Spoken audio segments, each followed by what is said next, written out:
All right, joining me live on the broadcast now is Captain Ehsan Khalid, veteran IAF Indian Air Force pilot, ex-airline captain, instructor and examiner, aviation expert with over 40 years of experience. Sir, thank you so much for joining us here on the broadcast. And as we've been discussing, and of course, the talk of the town regarding what really happened, the preliminary report at this point, is it too soon to arrive at any kind of a conclusion? All eyes seem to be on those switches. What made them to go to the cutoff position and what brought them back to the run position?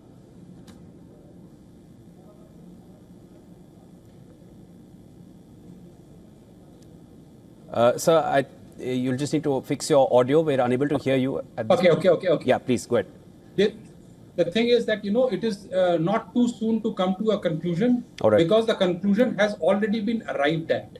So on 11th of July, FAA has already issued an advisory with a clear sentence that the AIB preliminary report does not warrant any technical or safety concern on Boeing 787.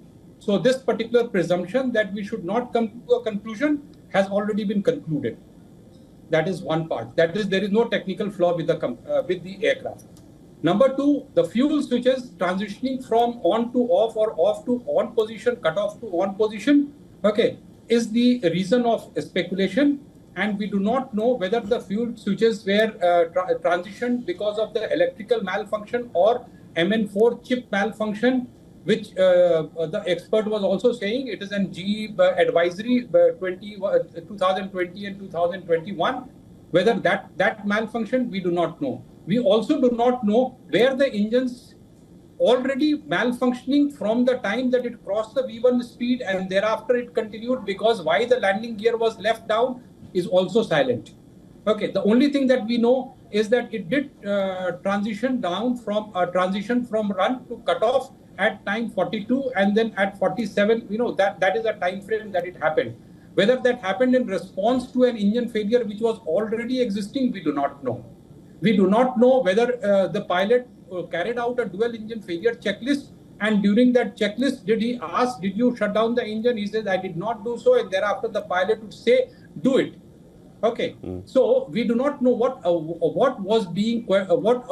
checklists were done. We also do not know what all failure warning signals were not available.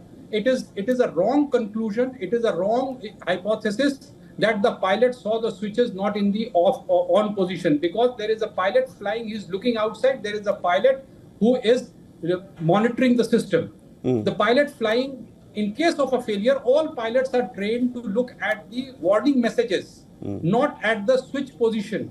So the pilot flying will not investigate the switch position.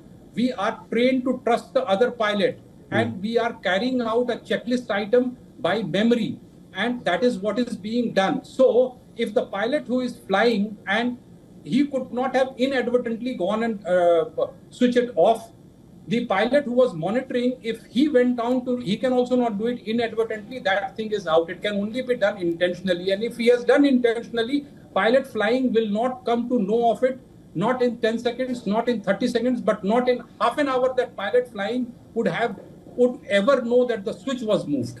This is my pilot's last 40 years of experience, that the pilot flying does not see the position of the switches while doing emergency drill. So I don't know. There's so many things which are missing in this entire thing that it does not make a complete picture. Captain Khalid, let me just come in there. Now, from all that you've shared so far, and this is, I want to understand in your appreciation, sir, this conversation, and that is also being talked about a lot, where the main pilot would ask the co-pilot, why did you cut it off? And he said he did not. From your entire 40 years of experience, what exactly led to that exchange between the two pilots, if you can, in your hypothesis? The statement, when it is recorded in the CVR, is not as clear as we are talking. There is a lot of engine sound, there is a panic sound, there are so much of sound. So it is very easily misunderstood. Why did you cut off or did you cut off? Both these two things would mean different. Like, I am the pilot who is asking for the emergency drill. I say dual engine failure memory checklist. So the pilot not flying or monitoring will carry out checklist, engine run switch off and then on, off and on. And this will be a challenge and response system. Okay. But the pilot does it fast because time is not there. Then the pilot would ask, did you switch it off? He said, no, I did not do it. Then do it. Okay. So if I have the entire conversation, then it will look like part of checklist. But if I have a selected two sentences and that too not the sentence but an inference of the sentence, then it is interpretation. It is not what the pilot said. Did you switch off? Why did you switch off? No, they were not sitting in the cafe. If it was not switched off, nobody will ask the question. They will go and put it on.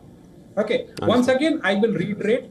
If pilot flying was Kundar and Sabharwal was pilot not flying and monitoring, and if he inadvertently or intentionally went to switch off the engine, Kundar would have not known for next 30 minutes, not 30 seconds. For next 30 minutes, he would not have known, and he would have, because his load, information load on him would be so high, aircraft will not be controllable. There will be at least 50 warnings on. There would be horns blaring. He would not know what has, even if you would have asked his name, Kundar would not have known it at that point of time. So it is quite preposterous to think that they were having a chit chat like they were seated in the cafe. Hey, did you do this? No, that it doesn't happen like that.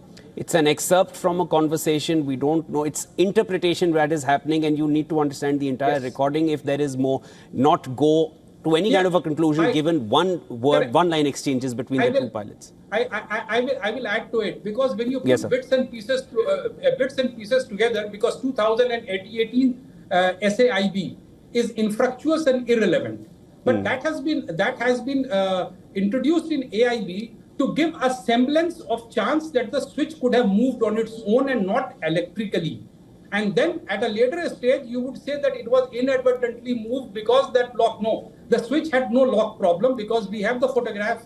And if the switch survived in its position of run, that means it was in the lock position at the run. After the crash, that means the switch was solidly locked. So you're ruling out you're ruling out any inadvertent movement of the switch. We'll leave it there at this point, sir. It's too early to be, we'll wait for the full report and the investigation to come out, and then perhaps have a more detailed conversation on this. That was Captain Khalid joining us here on the broadcast. Thank you so much for making time for us, sir.